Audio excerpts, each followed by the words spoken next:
नाज़रीन, आप देख रहे हैं PTN न्यूज और मैं हूं आपकी होस्ट कुरातुलैन। शामिल करते हैं आज की अहम खबरें। भारत ने 8 लाख क्यूसेक का एक और रेला छोड़ दिया। पंजाब के मुख्तलिफ फ़िज़ा में हाई अलर्ट। भारतीय आबी जारियत जारी है। भारत ने एक और बड़ा सैलाबी रेला छोड़ दिया। पंजाब के मुख्तलिफ अजला में हाई अलर्ट जारी कर दिया गया है।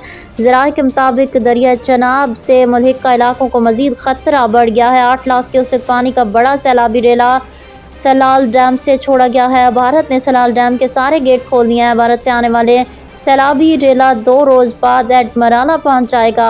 मकामी इंतज़ामिया की जानिब से गुजरांवाला, सियालकोट, वज़ीराबाद, समरियाल, गुजरात, हेडमराला, खांकी से मुल्हिका इलाकों में शहरियों के इनखला के लिए ऐलानात किए जा रहे हैं और हंगामी सूरत हाल से निपटने के लिए तैयारियां मुकम्मल कर ली हैं। मौसमियाती माहिरीन का कहना है कि 2 सितंबर को पहुंचने वाला 8 लाख क्यूसेक का रेला पहले से मौजूद पानी के साथ मिलकर मज़ीद मुश्किलात का बायस बन सकता है। अलावा अज़ीम पंजाब के मुख्तलिफ शहरों में मूसलाधार बारिश ने सैलाब में डूबे मुतासरीन की मुश्किलात में इजाफा कर दिया है।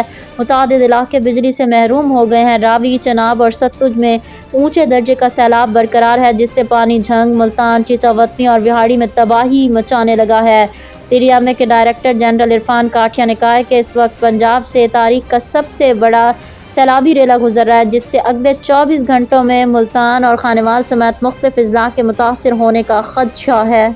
न्यूज स्टूडियो से फिलवक्त के लिए इतना ही। मज़ीद खबरों और अपडेट से बाखबर रहने के लिए देखते रहें PTN न्यूज।